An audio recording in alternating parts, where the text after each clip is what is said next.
পরিবেশ, বন ও জলবায়ু পরিবর্তন উপদেষ্টা সৈয়দা রিজওয়ানা হাসান বলেছেন, হযরত শাহজালাল আন্তর্জাতিক বিমানবন্দরের ১ কিলোমিটার উত্তর এবং ১ কিলোমিটার দক্ষিণ পর্যন্ত নীরব এলাকা ঘোষণা করা হবে। আগামী ১ অক্টোবর থেকে এসব এলাকায় যানবাহনের হর্ন বন্ধে ব্যবস্থা নেওয়া হবে। বৃহস্পতিবার এক ভার্চুয়াল সভায় সভাপতির বক্তব্যে পরিবেশ উপদেষ্টা এসব কথা বলেন। বিমানবন্দরকে সিঙ্গেল ইউজ প্লাস্টিক মুক্ত করতে বিকল্প সামগ্রী ব্যবহারে উৎসাহিত করেন তিনি।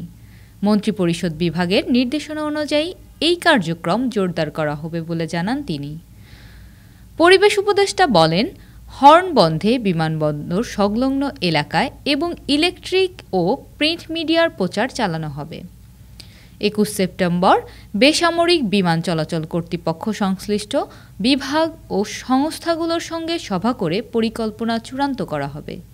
আগামী ১ অক্টোবর থেকে পরিবেশ অধিদপ্তর, বিআরটিএ, সিভিল এভিয়েশন এবং ট্রাফিক পুলিশের সঙ্গে সমন্বয়ে মোবাইল কোর্ট পরিচালিত হবে।